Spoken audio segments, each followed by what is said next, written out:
Alhamdulillahilladzi iza arada bi'abdihi khairan yufaqihuhu fid-din. Wassalatu wassalamu ala man istuhsat ummatuhu bitasalsulil isnadi ila yaumiddin. Sayyidina wa habibina wa syafi'ina wa maulana Muhammadin wa ala alihi wa ashabihi alladzina tasalsala minhum wa ilayhim tafaqquhul ulama min hin ila hin.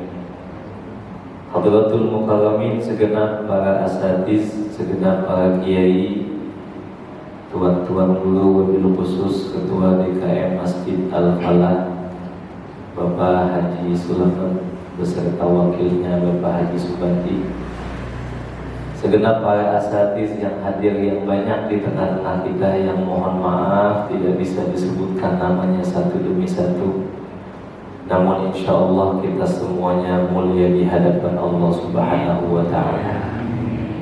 Alhamdulillah, pada pagi hari ini kita masih bisa menjalankan kewajiban kita, yakni saum di bulan suci Ramadan, yang alhamdulillah juga sudah masuk ke malam akhir hari 18.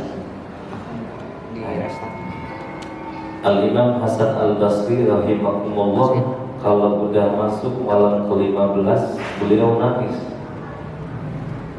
Nangisnya yang pertama karena Ramadan bakal meninggalkan kita. Yang kedua, Ramadan itu belum tentu sampai di tahun yang akan datang. Ramadannya nyampe, cuma usianya gak nyampe. Makanya Imam Hasan Basri itu nangis kalau udah malam ke-15. Karena kata para ulama, kalau udah lewat malam 15, sisa Ramadan itu emas. Karena banyak peristiwa-peristiwa setelah malam ke-15. Nangis tuh Imam Hasan Basri. Dan kita juga nangis. Ya, apalagi kalau udah seminggu sebelum lebaran, hilal belum kelihatan, nangis kita. Ya, jadi kita sama Imam Hasan Al-Basri ini gak beda jauh. Ya, sama-sama kan, cuman asbabnya doang yang beda. Iya. Hadirin jamaah yang dimuliakan oleh Allah Subhanahu wa Ta'ala, tadi MC awal-awal ngomongin sama jamaah supaya istiqomah. Ibu doain nih suaminya nih Bu, yang ikut kajian, yang ikut menyiarkan Masjid Al-Falah, mudah-mudahan lakinya jadi laki yang istiqomah. Amin. Ibu ya, istiqomah itu artinya istrinya 3 dikotakin rumah. Ibu amin ya amin ya amin. Yang bapak-bapak juga doain ibunya yang ikut kajian setiap minggu subuh atau hari-hari yang lain, mudah-mudahan istrinya jadi istri yang tawadu. Ya, tadi MC bilang tawadu juga soalnya. Ya, istri-istri yang tahu warna duit. Nah, itu tawadu. Baik Bapak Ibu yang dimuliakan oleh Allah Subhanahu wa Ta'ala, ini hari emang dadakan ya. Saya dihubungin sama Pak Haji Subandi, ya namanya ban serep ini ya. Jadi seadanya aja, betul. Ya nanti kalau ban intinya udah ada, tinggal diganti lagi. Ini hari judulnya Al-Minhah Ba'dal Mihnah. Minhah itu adalah anugerah Allah, sedangkan mihnah itu adalah ujian dari Allah. Maka seringkali Allah kasih kita anugerah setelah Allah uji kita. Makanya ulama bilang al-minhah ba'dal mihnah. Berangkat dari maqalah Al-Imam Asy-Syaikh Mutawalli Sya'rawi. Kalau ini nyala, fotonya ada. Syekh Mutawalli Sya'rawi ini mantan mufti Mesir. InsyaAllah beliau min jumlatil awliya, salah satu wali pada zamannya. Karena apa? Karena beliau punya pendapat dan beliau yang bisa menjawab pertanyaan dari Syekh Mesir. Ada halakoh di Mesir, para ulama dikumpulin, ada yang nanya kepada mufti waktu itu, sedangkan Syekh Mutawalli belum jadi mufti, belum, masih muda. Syekh Mutawalli ditanya, mufti Mesir ditanya sama jemaah, yang nanya ya Syekh juga. Nanyanya di luar yang dia duga. Apa pertanyaannya? Kemana air bekas memandikan jenazah Rasulullah? Kalau ditanya begitu bingung, agak ngalamin. Ya, kejadiannya udah ribuan tahun lalu. Yang ditanya kemana air bekas mandiin Rasulullah. Mufti gak bisa jawab waktu itu. Yang bisa jawab Syekh Mutawalli Sya'rawi melalui mimpinya. Jadi Syekh Mutawalli mimpi ketemu Nabi, dia tanyain sama Nabi, dan Nabi jawab apa? Air bekas memandikan jenazahku itu turun ke dalam tanah, disedot oleh matahari, kemudian diturunkan di seluruh muka bumi, dan setiap tetes air yang jatuh dari bekas memandikan jenazah Nabi, disitulah berdirinya masjid-masjid. Maka kita yakin Masjid Al-Falah di dalam tanahnya ini ada air bekas memandikan jenazah Rasulullah SAW. Amin ya Rabbal, menambah kemuliaan kita. Nah, apa yang beliau katakan?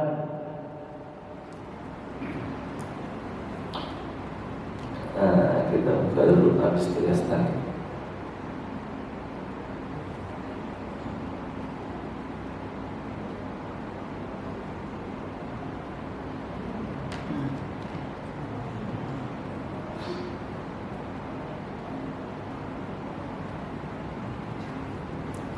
Yang beliau katakan, lau alimal insan ma wara'a bihil aqdar. Jikalau kita tahu takdir Allah yang sudah terjadi, kita itu pasti gak akan suuzon sama Allah. Jadi Syekh Mutawalli bilang, kalau kita tahu takdir Allah yang sudah terjadi, itu di belakangnya ada hikmah sebetulnya. Maka kadang kita ini kalau dikasih ujian sama Allah keluh, ya Allah tega banget, emang lagi susah duit pakai hilang. Ya begitu nggak? Ya. Kalau Allah uji ini apa? Kita kadang-kadang suka ngeluh. Padahal ujian yang Allah kasih itu pasti ada hikmahnya. Itu yang disebutkan oleh para ulama al-minhah ba'dal mihnah. Pemberian atau anugerah Allah itu datang setelah Allah uji kita dulu. Maka kita ambil contoh yang paling konkret, yaitu contoh yang dialami oleh baginda Rasulullah SAW. Nabi itu pernah Allah kasih ujian berat banget. Sampai tahun itu dinamakan dengan Amul Huzni. Itu tahun kesedihan, duka cita Rasulullah yang amat mendalam. Sebab apa? Sebab di tahun yang sama Allah ambil dua punggawanya Rasul, dua pembelanya Rasul, yang pertama pamannya Abu Thalib. 8 bulan kemudian Allah ambil istrinya Siti Khadijah. Ini dinamakan dengan Amul Huzni, tahun kesedihan buat baginda Rasul. Abu Thalib itu pernah ngasuh Nabi sehingga orang Quraisy itu masih segan sama Nabi ketika masih ada Abu Thalib. Namun setelah Abu Thalib Allah panggil, itu Nabi mulai dapat tekanan-tekanan. Bahkan Nabi diembargo waktu itu oleh orang Quraisy, nggak bisa masuk Mekah dengan para sahabat. Walaupun pada akhirnya dibuka juga. Yang kedua, Allah ambil juga istrinya Siti Khadijah. satu-satunya istri yang nggak pernah Rasulullah madu. Jadi Nabi selama sama Siti Khadijah itu nggak nikah lagi kan, saking cintanya Nabi sama Khadijah. Monogami Nabi, nggak poligami. Ya, Nabi itu poligami setelah Siti Khadijah wafat. Nabi Allah ambil tuh Siti Khadijah. Orang yang berjuang buat Nabi bukan cuma apa? Hartanya doang. Fisiknya Allah dikorbanin juga buat Nabi. Sampai anaknya Siti Fatimah itu nyusu sama Siti Khadijah, yang keluar bukan susu lagi, darah udah. Saking nggak ada yang dimakan pada saat itu. Itu pengorbanannya Siti Khadijah, masya Allah. Yang kedua, dari Siti Khadijah lah Nabi punya keturunan. Dari istri-istri yang lain Nabi belum punya anak. Pernah punya anak, cuma Allah meninggalkan karena laki anaknya. Apa hikmahnya? Supaya tidak ada kesan orang yang ada anak yang melanjutkan kenabian ayahnya. Jadi anak Nabi yang hidup cuma Siti Fatimah. Nah, dari Siti Fatimah ini ya lahir Hasan dan Husain, terus ke bawah ya, turunan Hasan menjadi Habaib, keturunan Imam Husain menjadi Sayyid. Ya, jadi ada istilah Al-Hasani, ada istilah Husain. Tahun duka cita itu Allah kasih disebut dengan Amul Huzni. Dan di tahun itu Nabi dapat tekanan di Mekah. Nabi coba tuh dakwah, kali kalau di Mekah nggak terima dakwahnya Nabi, sebab Nabi pernah 10 tahun setelah itu umat Islam itu nggak lebih dari 100 orang sampai Islam, berkurang lagi. Nanti jumlahnya itu sampai 10 tahun. Kata Nabi, coba kita dakwah ke Taif. Taif ini adalah wilayah yang kalau kita nih puncaknya dah, ya puncak Cisarua kan begitu, ya banyak pohon yang hijau buat orang Arab itu lumayan. Ya, buat orang Arab itu lumayan. Di situ banyak tuh buah-buahan, sayur-sayuran.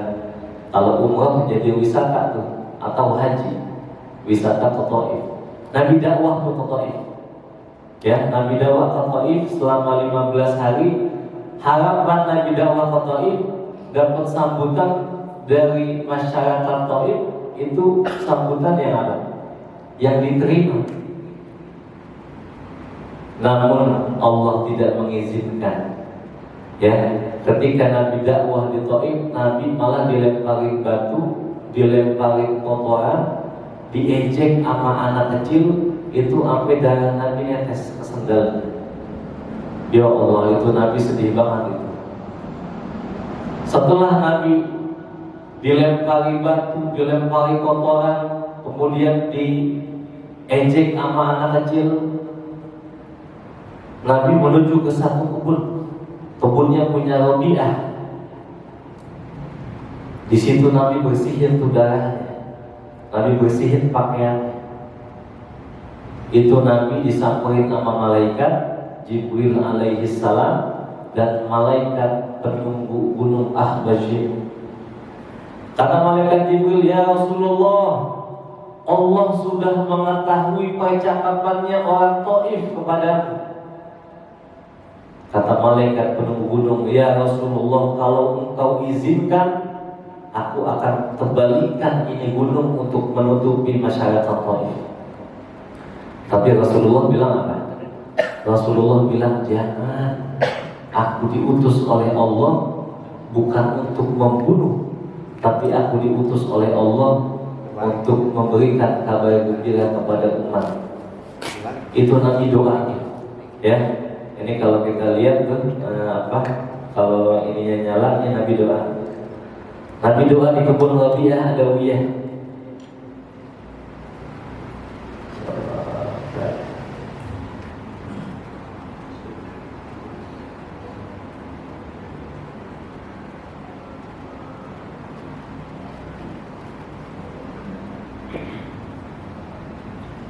Ya, ya, Nabi doa di apa? Di kebunnya Rabi'ah.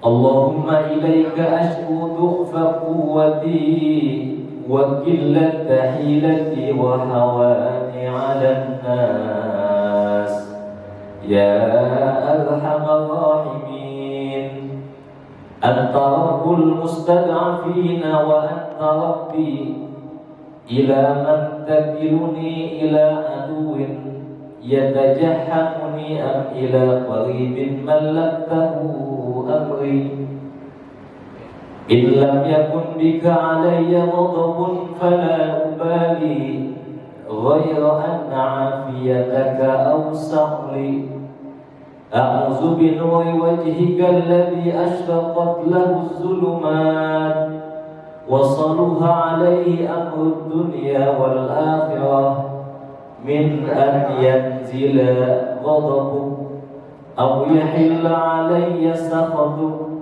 lakal mudba hatta tarda wa la hawla wa la quwwata illa bik.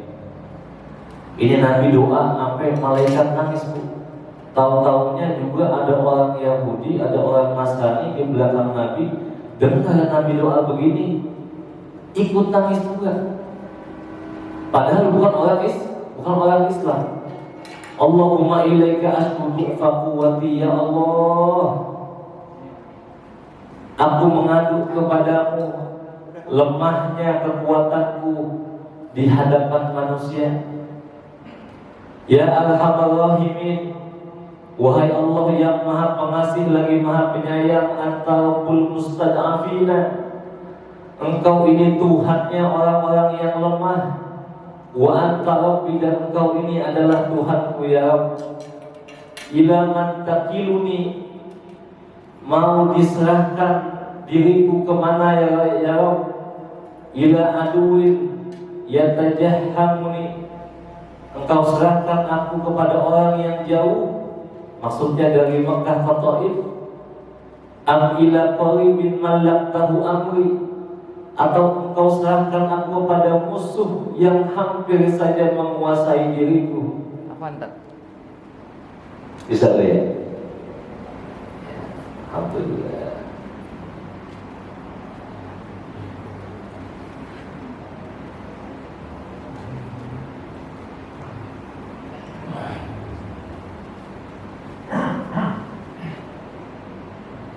Belum masuk ya? Nah.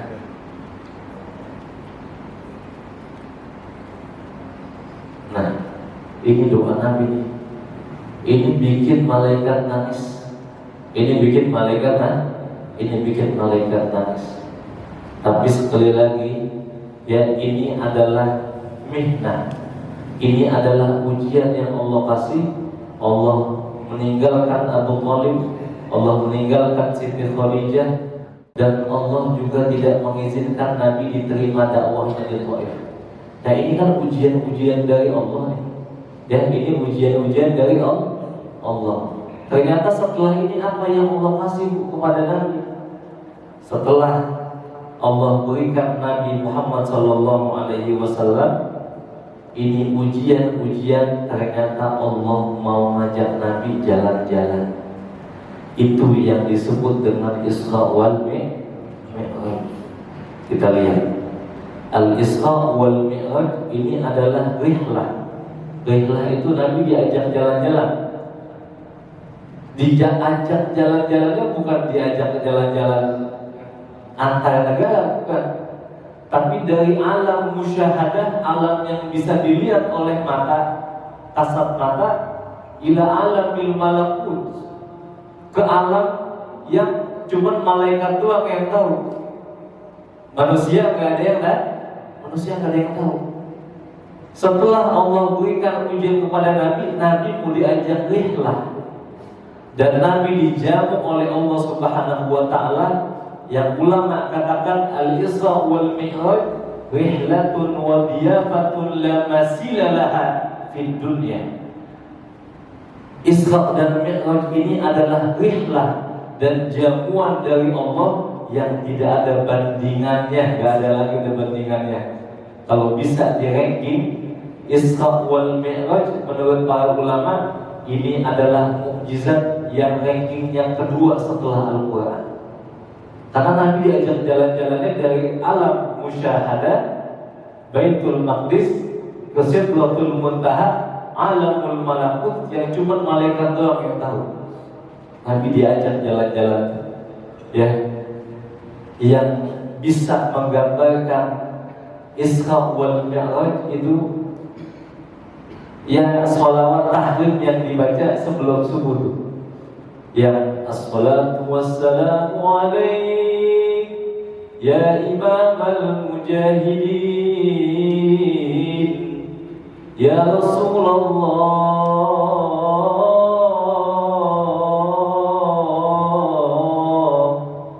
Itu sholawat tahlil, itu sholawat yang ngejelasin tentang Isra Mi'raj. Ini teksnya begini kurang lebih, ya. Salatu wassalamu alaik ya man asra bikal muhaiminu laylan nilta ma nilta wal anamu niyamu. Ya man asra bikal muhaimin, wahai orang yang diperjalankan oleh Allah, al-muhaimin laylan, pada suatu malam, nilta ma nilta, anugerah yang Allah kasih itu sangat besar. Wal anamu niyamu, di saat orang-orang itu lagi tidur, Nabi di perjalanan itu Isra Mi'raj, diajak jalan-jalan sama Allah, difasilitasin kendaraannya, yang orang belum pernah pakai sebelumnya tuh, ya. Bukan cuma sampai situ doang.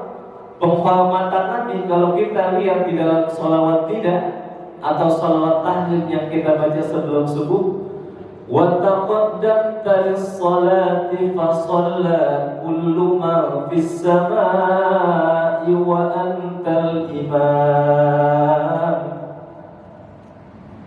Wa taqaddam lis-sholati fa shalla, dan engkau sampai lis-sholati fa shalla, untuk melaksanakan sholat, fasolat, dan sholat semuanya. Kullu man fis sama, semua malaikat yang ada di langit menjadi jamaahnya Nabi, dan ruh-ruhnya para Nabi dari mulai Nabi Adam sampai Nabi Isa alaihissalam itu juga dihadirkan oleh Allah menjadi makmumnya Nabi kita Muhammad sallallahu alaihi wasallam. Wa antal imam, dan imamnya ini penghargaan dari Allah, ya. Nabi Adam ketemu tuh sama Nabi Muhammad, ya. Kata Nabi Adam, oh ente ya Muhammad, ente ini waktu nikah nama ente yang mana sebut, ya kan? Kan yang jadi apa? Yang jadi mahalnya Nabi Adam untuk menikahi istrinya Siti Hawa itu apa? Sholawat. Yang jadi mas kawinnya itu sholawat. Kalau kita lihat kitabnya Sayyidina Khalil Al-Bangkalani Madura, As-Silah fi Ahkamin Nikah, yang biasa juga dipakai buat apa? Buat dibaca khutbah nikah. Cuma di kita nggak masyhur. Falamma sakana ila qalatil malaikatu mahya Adam hatta tuaddi alaha mahra. Wahai Adam, kalau engkau ketika Adam udah mulai sakinah, tenang, Allah ciptakan tuh Siti Hawa dari tulang rusuk sebelah kiri, Nabi Adam tenang tuh, sakinah. Tapi kata malaikat, wahai Adam, kalau engkau pengen nikahin Siti Hawa, itu ada apa? Ada maharnya, hatta tu'addi alaha mahar. Nabi Adam nanya malaikat, qala wa ma mahruha, wahai malaikat, maharnya apa? Malaikat jawab, qalu an tusalli ala Muhammad khatamil anbiya'i wa imamil mursalin. Kata malaikat, kalau engkau pengen nikahin Siti Hawa, maharnya adalah sholawat kepada Nabi khatamil anbiya, sebagai penutup para nabi, wa imamil mursalin, dan imamnya para rasul. Padahal Nabi Muhammad belum ada tuh. Adam nikahin Siti Hawa, maharnya sholawat, padahal Nabi Adamnya belum lah.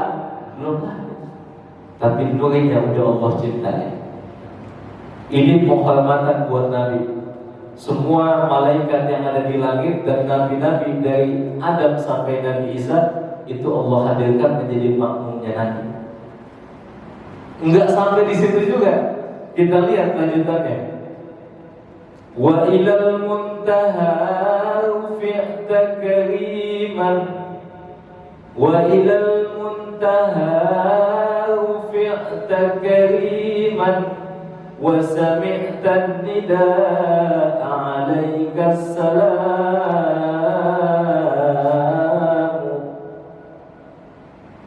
Wa ilal muntaha, dan menuju Sidratul Muntaha. Rufi'ta kariman, engkau diangkat dan dimuliakan oleh Allah. Wa sami'ta nidaa, engkau dengar langsung ucapan Allah. 'Alaika salam, Nabi diajak ke Sidratul Muntaha, ketemu sama Allah. Muntaha itu pembatas, di mana nggak ada orang dan tidak ada makhluk Allah yang bisa lewat. Dan satu-satunya orang yang bisa lewat itu hanya Nabi Yuna Muhammad Sallallahu Alaihi Wasallam. Nabi Ibrahim nggak sanggup, Nabi Musa nggak sanggup, malaikat yang komunikasinya sama Allah setiap waktu itu juga nggak sanggup melewati Sidratul Muntaha. Sebab kalau orang udah lewat Muntaha, hancur. Tapi Nabi Allah izinkan. Inilah kemuliaan yang Allah kasih kepada Nabi Muhammad. Tadi setelah Allah uji Nabi Muhammad, kemudian Allah kasih kemuliaan. Salat tahun ini mewakili mewakili bagaimana perjalanan Nabi dan bagaimana Nabi Muhammad itu dimuliakan oleh Allah Subhanahu wa Ta'ala. Jadi kalau kita dikasih ujian sama Allah, jangan ngeluh dulu. Ya, pasti ada sesuatu yang Allah kasih, cuma kita nggak tahu apa yang mau Allah kasih buat kita. Kadang Allah kasih kita bangkrut, Allah ambil anak kita, Allah ambil istri kita atau suami kita. Itu ada hikmah nanti yang Allah bakal kasih. Kita kan ini kan hidup tujuannya cuma ibadah. Wa ma khalaqtul jinna wal insa illa liya. Tujuan manusia diciptain itu buat ibadah doang sama Allah. Supaya ibadahnya enak, Allah kasih itu hiasan. Hiasannya apa? Istri, anak, ya. Jangan sampai hiasan yang Allah kasih buat kita ini melalaikan ibadah kita kepada Allah Subhanahu wa Ta'ala. Kalau Allah mau ambil anak kita, Allah mau ambil pasangan kita, itu udah hak Allah. Kita ini di dunia cuma ngejalanin takdir, sedangkan skenario-nya itu udah Allah atur sebelum kita lahir ke alam dunia. Jadi apa yang Allah takdirkan buat kita, mau itu enak, mau itu nggak enak, udah terima aja. Sebab kita ini cuma ngejalanin takdir. Dan kebaikan dan maksud itu kita nggak tahu, cuma Allah yang tahu. Jadi hadirin jamaah yang dimuliakan oleh Allah Subhanahu wa Ta'ala, hal yang paling logis untuk menggambarkan tema minha ba'dal minha, itu minha ba'dal minha, anugerah setelah ujian. Paling enggak contohnya ini adalah Isra wal Mi'raj, setelah Nabi menghadapi Amul Husni, tahun-tahun kesedihan, tahun-tahun di mana Nabi diuji oleh Allah Subhanahu wa Ta'ala. Begitu aja ya. Ya, kesimpulannya jangan pernah suudzon sama Allah. Ya, ketika kita diuji oleh Allah yang Maha Tahu, Rahman As-Segaf, ayah daripada Al-Habib Ahmad, beliau pernah bilang tuh dalam taklim Sabtu sore, orang kalau mau jadi wali paling enggak syaratnya dua, husnuzon billah wa husnuzon bi'abdillah. Husnuzon sama Allah dan husnuzon sama sesama manusia. Dan manusia yang paling sumpah sepanjang hidupnya adalah manusia yang suuzon sama Allah dan suuzon sama manusia. Itu paling sumpah hidupnya orang yang suuzon sama Allah sama suuzon sama manusia. Itu paling sumpah. Kenapa? Karena bawaannya sepanjang hidupnya curiga mulu sama orang, curiga mulu sama Allah. Itu sumpah tuh hidupnya tuh. Nah, orang yang paling bahagia adalah orang yang husnuzon sama Allah, orang yang husnuzon sama sesama manusia. Apa yang datang dari Allah dia anggap baik, yang datang dari manusia juga dia anggap baik. Mudah-mudahan ya sedikit sebagai bancel yang bisa mengganjal, ya menggantikan sedikit apa yang bisa disampaikan oleh pemateri-pemateri yang sebenarnya. Dan begitu aja kesannya. Iya. Badal. Kalau badal nggak lama biasanya. Di mana-mana badal nggak lama emang. Iya. Badal golat kita. Ya, silakan. Mungkin daripada bapak-bapak istiqomah. Istiqomah.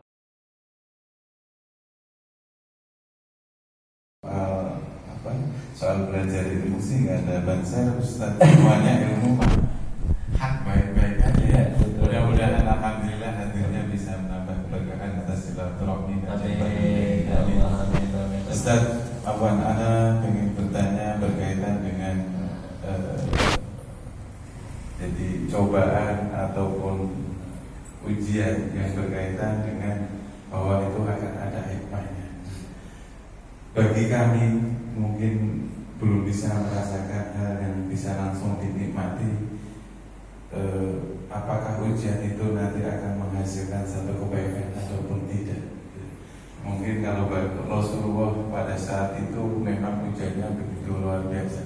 Terkadang kita ini ya ujian ini datangnya dari sekeliling kita atau dari mana yang memang bentuknya apakah satu ujian ataukah satu kesalahan dari kita yang dikerjakan.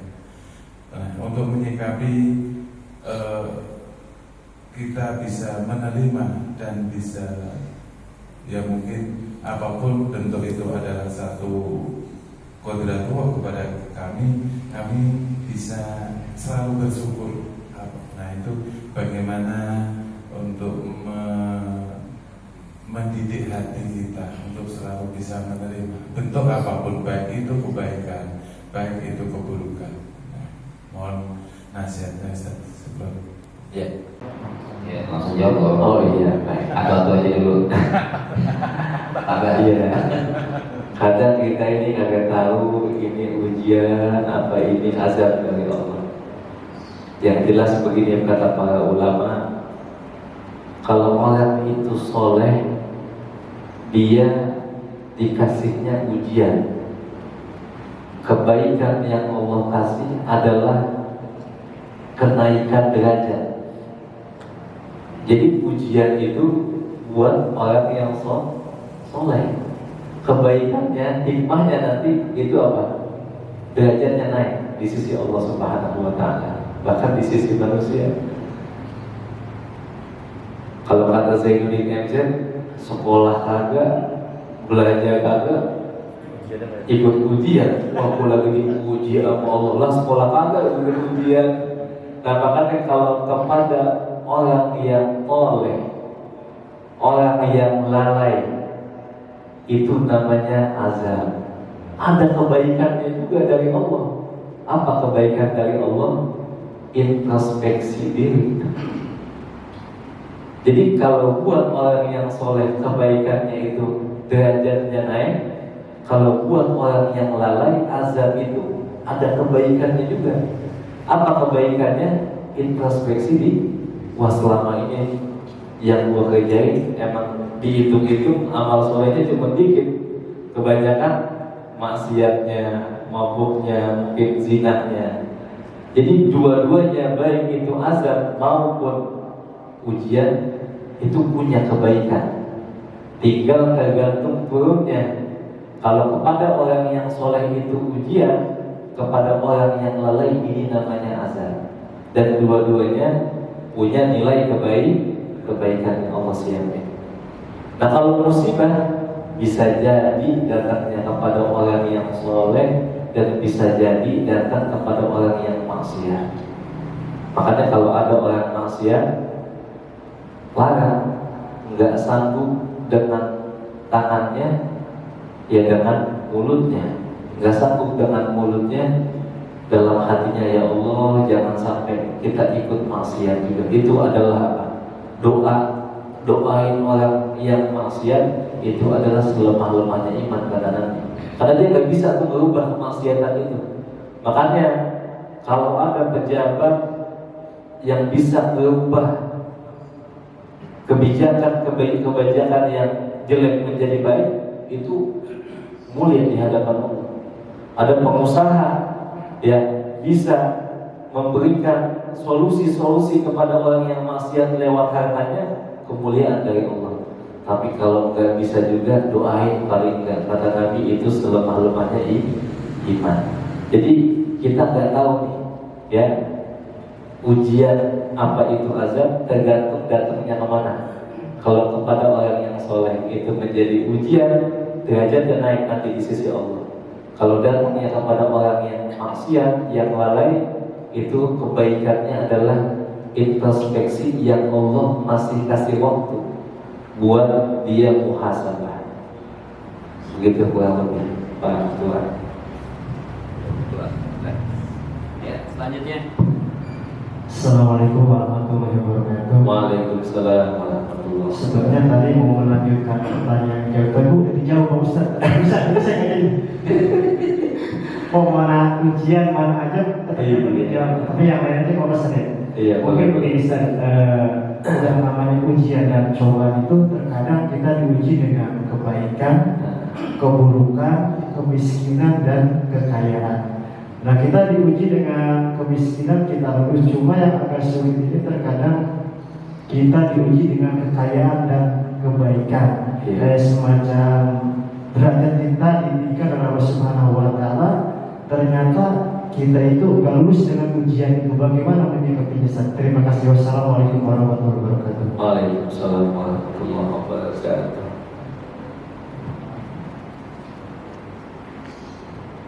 Ada lagi? Ibu, silakan. Ya, yang tawadu. Gak ada Ustaz. Enggak ada. Tuh, kan kalau tawadu itu enggak ada, alhamdulillah. Ibu-ibu marah kali ya, sudah istiqomah ya. Ini satu lagi nih, Ustaz. Iya. Ya, ini dari Kampung Mas nih, di Kampung Mas. Kayaknya sih sama kayak Bapak tua tadi bertanya nih. Namanya amanat sampai dulu ya. Pertanyaannya, kepada siapa yang mesti kita tanamkan dalam hati kita menyikapi ujian Allah yang sering datang bertubi-tubi pada kehidupan kita? Ulang. Pada siapa Yang mesti kita tanamkan. Pada siapa? Fondasi. Oh, fondasi. Iya. Ini pengulo Pak ya. Ya, pada siapa yang mesti kita tanamkan dalam hati kita menyikapi ujian Allah yang sering datang bertubi-tubi pada kehidupan kita. Ya, jadi fondasinya apa? Iya. Iya. Tadi pertanyaan yang kedua, kadang-kadang kita lulus Allah kasih susah, ya. Tapi bila Allah kasih kaya, nggak lulus, ya. Udah, kalau istilah orang Betawi, udah kayak pengki naik ke balai, lupa daratan. Ya, pengki kan biasanya di bawah pengki. Ini pengki naik ke balai, lupa daratan. Ya, ini sebetulnya gambaran yang Allah kasih kepada apa? Kalau kita lihat ceritanya nih, ya. Kata DKM tadi, Ustaz waktunya sampai 1:07 nggak apa-apa. Kita cerita ada nih, ya gitu. Ya, kita cerita dah. Ya, ada orang lulus dikasih susah, tapi gak lulus dikasih kekayaan. Ini ada contohnya nih. Ini contohnya namanya sahabat Nabi Sa'labah bin Hatib. Salabah, nama Salabah banyak tuh. Sahabat Nabi yang namanya Salabah banyak. Sampai Imam Ibnu Hajar Al-Asqalani itu nulis satu kitab, saya lupa depannya itu, cuma belakangnya Fitamizis Sahabah tuh. Satu kitab itu belakangnya namanya yang dikarang oleh Imam Ibnu Hajar Al-Asqalani, itu judulnya depannya saya lupa, tapi ingat belakang Fitamizis Sahabah. Jadi Imam Ibnu Hajar nulis tuh nama-nama Sa'labah yang jadi sahabatnya Nabi. Sa'labah bin Abdurrahman, Sa'labah bin Hatib, terus 20 lebih itu nama Sa'labah. Emang yang paling masyhur itu tadi yang ditanyain, ya, Sa'labah bin Hatib. Kalau Sa'labah bin Abdurrahman ini sahabatnya Nabi yang diceritain oleh Al-Imam Abu Nu'aim Al-Asfahani dalam kitab Hilyatul Awliya. Namanya Sa'labah bin Abdurrahman. Jadi Sa'labah bin Abdurrahman itu orang yang paling setia di majelisnya Nabi. Tapi satu ketika mau datang ke majelisnya Nabi, itu Sa'labah bin Abdurrahman ketemu papasan sama perempuan dan gamisnya kesingkap, kelihatan tuh betis perempuan. Ya, begitu kesingkap Sa'labah, karena dia ini jomblo, ya, belum punya istri, ngelihat paha aja udah apa? Udah girang banget. Itu dia setelah melihat paha yang kesingkap kena angin, itu langsung merasa dosa sama Nabi. Ya, makanya kalau orang imannya cakep, dua tandanya. Satu, paling takut sama dosa. Yang kedua, kalau dia udah dosa, tobat sama Allah. Itu iman tandanya cakep. Itu Sa'labah batal datang ke majelisnya Nabi, pergi ke atas gunung yang ada di Madinah. Ngumpet 40 hari 40 malam sampai dicari nama Nabi. Datang malaikat Jibril, ya Rasulullah, innallaha uqri'uka salam, engkau dapat salam dari Allah. Ana wahidin min ummati fawqal jibal, ada satu umatku yang lagi nyesek ngumpet di atas gunung. Kata Nabi, Sa'labah nih, ya, 40 hari nggak pernah datang ke majelisnya Nabi. Biasanya Nabi ngisi di Al-Falah ada Sa'labah, ya. Nabi nanti ngisi di Masjid Al-Ma'mur ada Sa'labah. Ini Sa'labah nggak kelihatan. Ternyata Sa'labah itu takut sama dosanya. Takut sama dosanya. Jauh Sayyidina Umar cari itu Sa'labah di atas gunung, ketemu. Sa'labah suruh pulang sama Nabi. Enggak, saya malu sama Nabi. Suruh pulang sama Nabi. Pulang juga Sa'labah. Ketemu sama Nabi, dipeluk sama Nabi. Ya Allah Sa'labah, anak udah kangen banget sama ente. 40 hari ente gak kelihatan, ente kemana aja Sa'labah? Ya Rasulullah, saya malu. Emang kenapa? Diceritain tuh tadi tuh. Sa'labah tiba ngeliat betis aja dia hampir ngerasa dosa. Nah kita, ya kita mah pakai istilah enggak dilihat sayang, dilihat ya emang kelihatan itu. Makanya pandangan pertama itu rahmat, Masya Allah ampuni. Kalau pandangan kedua masih dilihatin juga, nah itu dari setan itu. Sa'labah tuh, ya. Makanya kata Nabi, ya Sa'labah, ala adullukum ayatan minal Quran takfiru dzunubi wal khotoya. Ada satu ayat dalam Quran yang kalau engkau baca itu bisa ngapusin dosa dan kesalahan kamu. Walaupun dosa kamu memenuhi gunung, memenuhi bumi, memenuhi langit, dari ujung kaki sampai nyundul ke atas, kata Nabi itu dosanya, itu Allah ampuni kalau engkau baca satu ayat dalam Quran. Tahu nggak bu ayatnya apa? Bu, tahu nggak? Itu ayat kata Nabi, engkau baca, engkau perbanyak baca, Rabbana atina fid dunya hasanah wa fil akhirati hasanah wa qina azabannar. Jadi doa itu jangan dibaca di akhir doa doang. Baca tuh, lazimin tuh baca Rabbana atina. Kalau kita punya kesalahan di masa lalu, itu Allah ampunin dosa sebanyak apapun, Allah ampunin. Tapi bukan itu yang dimaksud pertanyaan yang kedua.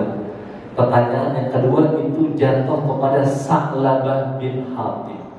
Sa'labah bin Hatib susah. lulus ujiannya, ngikut Nabi sholat jamaah tiap hari, enggak pernah ketinggalan tuh Sa'labah bin Hatib. Ngeluh sama Nabi, ya Nabi, hidup saya ini susah mulu. Tolong ya Nabi, engkau kan Nabi nih. Enggak ada doa yang Allah tolak kalau engkau minta. Minta ya Nabi sama Allah supaya saya dikasih kaya. Sa'labah bin Hatib didoain sama Nabi, ya Allah, kasih ini Sa'labah kekayaan supaya ibadahnya dia lebih tenang. Kenapa? Karena sarung yang dipakai bergantian dengan istrinya di rumah. Jadi kalau dia habis sholat jamaah, Sa'labah pulang langsung, gak ikut zikiran. Karena harus gantian sama istrinya di rumah. Saking susahnya tuh. Didoain sama Nabi supaya kaya. Benar Allah kasih kaya. Mula-mula itu Sa'labah punya kambing 1 pasang. Setelah didoain nama Nabi, itu Sa'labah kambingnya beranak pinak udah kayak belatung nangka. Sekali beranak 12, sekali beranak 20. Selembah penuh sama kambingnya Sa'labah. Lembah yang kedua penuh sama kambingnya Sa'labah. Lembah ketiga penuh.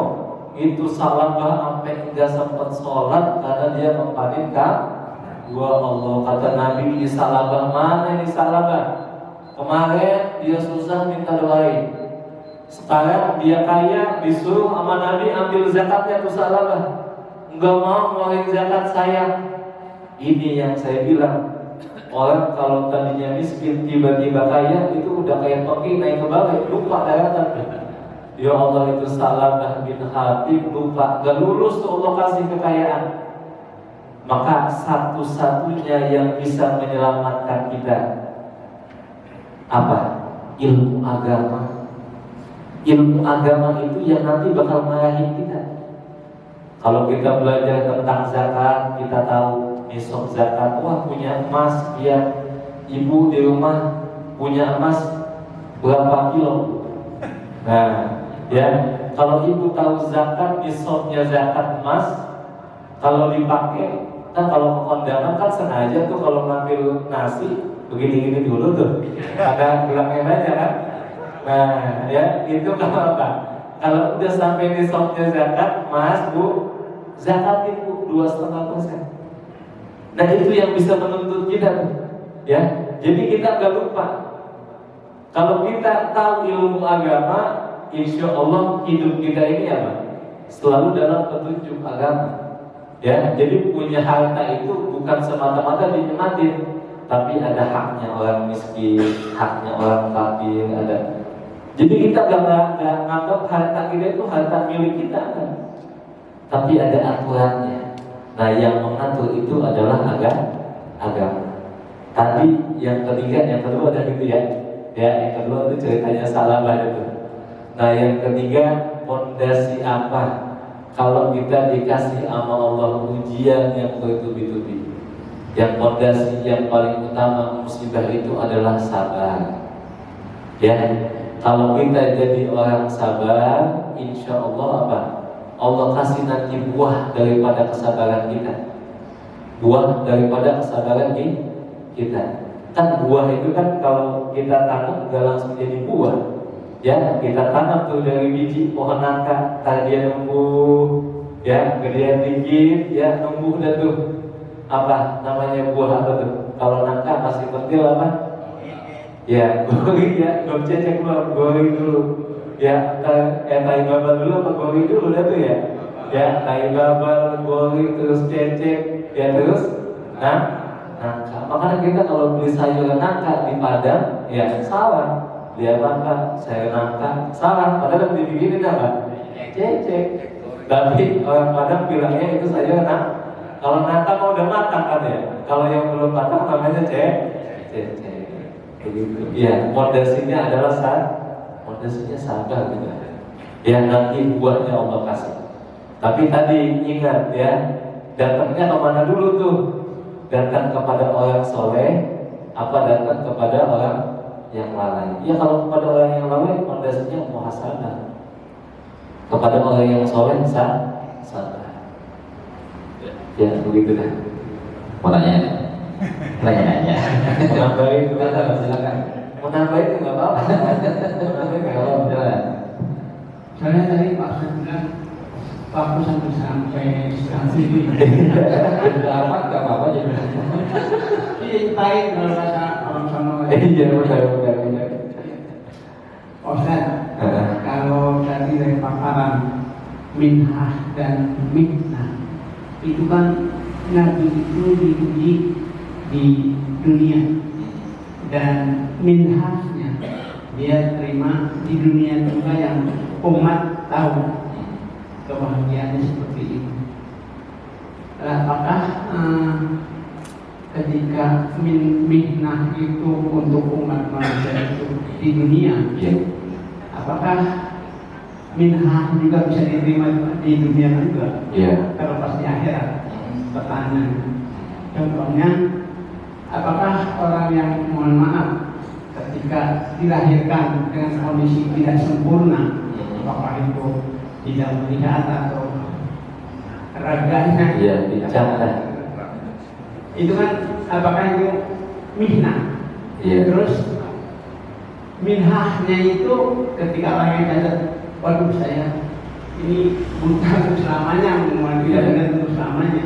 Kebahagiaan saya itu kapan kan gitu kan? Yang itu di seperti tadi yang mungkin pertanyaan, apakah mihnah itu tidak harus mendapatkan minhah di dunia sehingga hanya di akhirat atau gimana?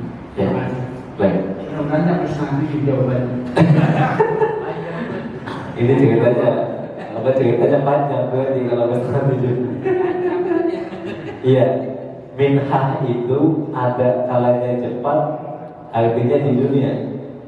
Ada kalanya nanti di akhir.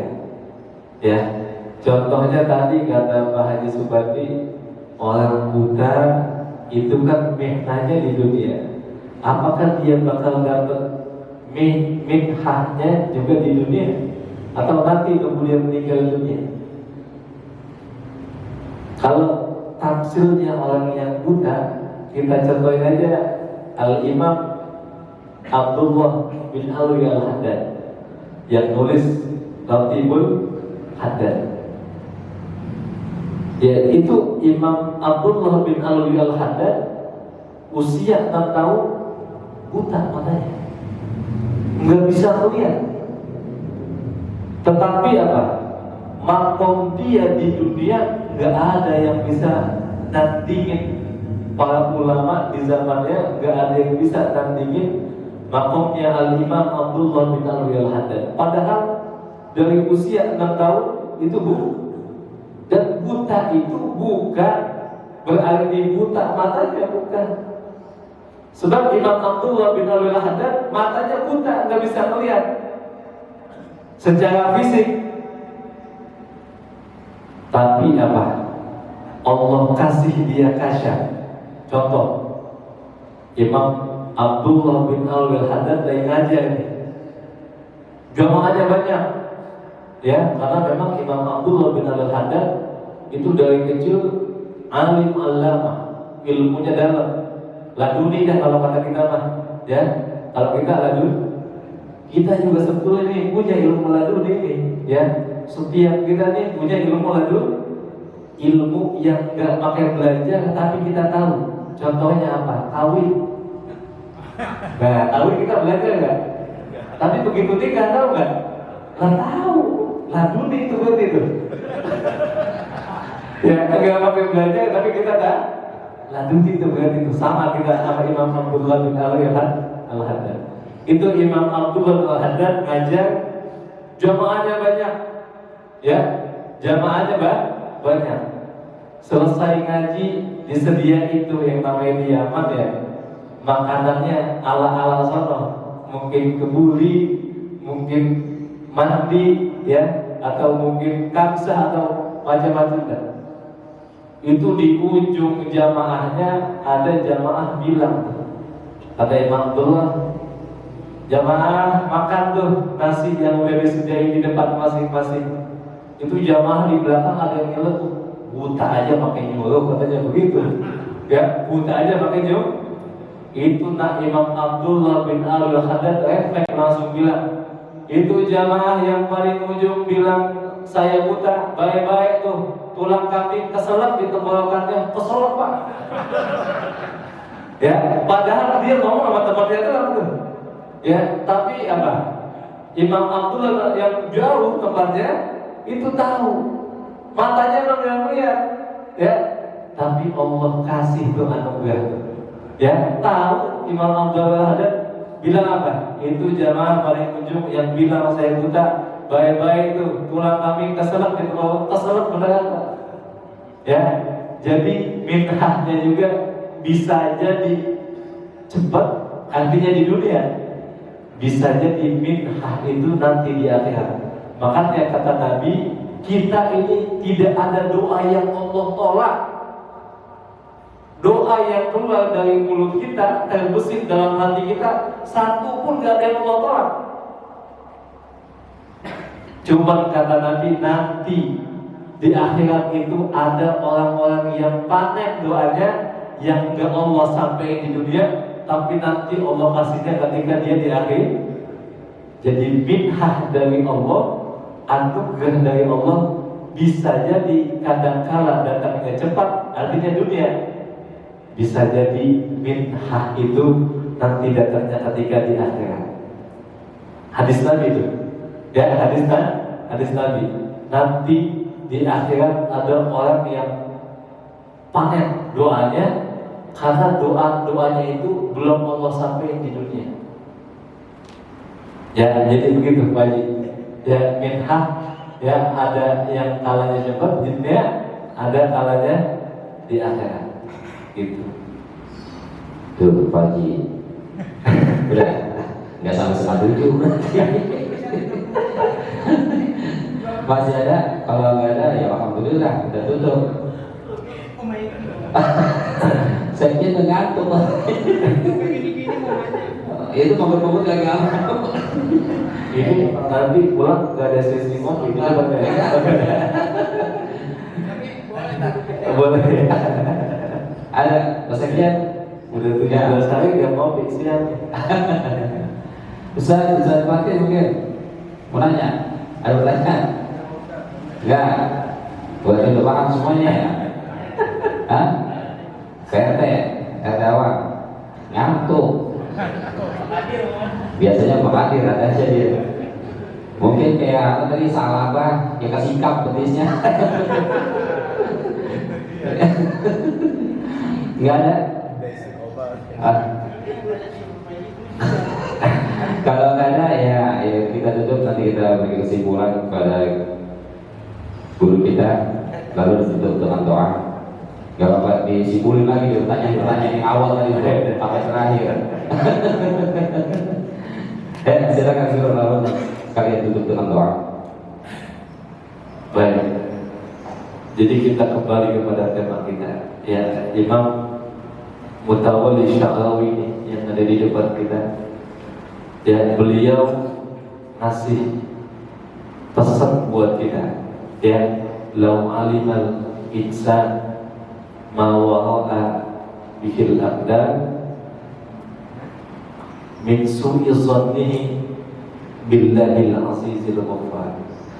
Kalau kita diuji sama Allah, ya seringkali kita nggak tahu bahwa ujian yang Allah kasih nanti akan ada hikmah, akan ada minhah, akan ada anugerah dari Allah setelah kita lulus menghadapi ujian kita.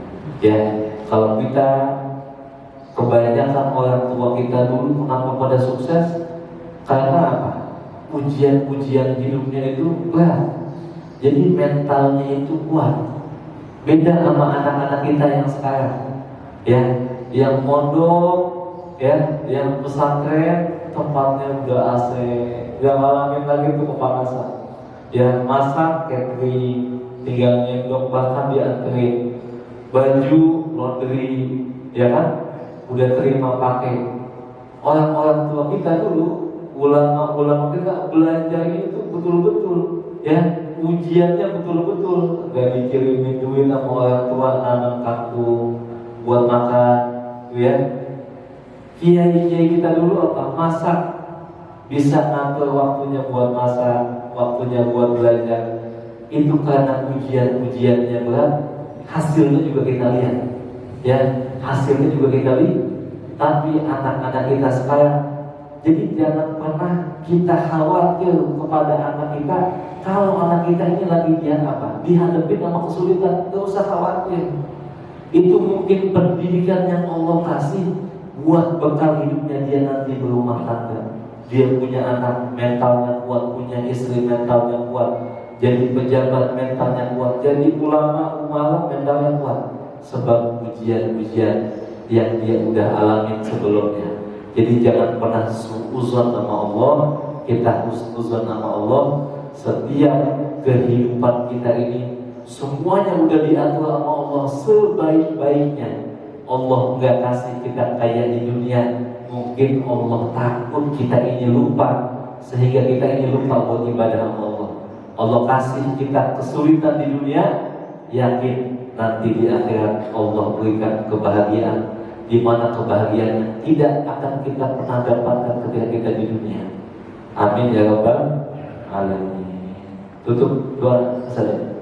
Mohon ya karim, mohon ya karim, mohon ya karim. Bismillahirrahmanirrahim. Antal mustaqan, antal musta'an. Allahumma salli ala sayyidina Muhammad wa ala ali sayyidina Muhammad. Allahumma rizukna fahman nabiyyin wa hifzul mursalin wa ilhamal malaikatil muqarrabin bi rahmatika ya arhamar rahimin. Allahumma aftah futuhal arifin wa yufaqihuna fid din. Allahumma ja'alna awladana wa talamizana wa ahlana min ahlil ilmi wa min ahlil khair, hafizina lil Qur'an wa marisi sunnati Rasulillah sallallahu alaihi wasallam. Allahumma ighfir lil muslimina wal muslimat wal mu'minina wal mu'minat al ahya'i minhum wal amwat. Allahumma ahil alaina syahra Ramadan bil iman bil amni wal iman was salamati wal islam wal ridha wat taufiq ya dzal jalali wal ikram. Rabbana atina fid dunya hasanah wa fil akhirati hasanah wa qina azabannar. Wa sallallahu ala sayyidina Muhammadin wa ala alihi wa sahbihi wa sallam. Walhamdulillahi rabbil alamin.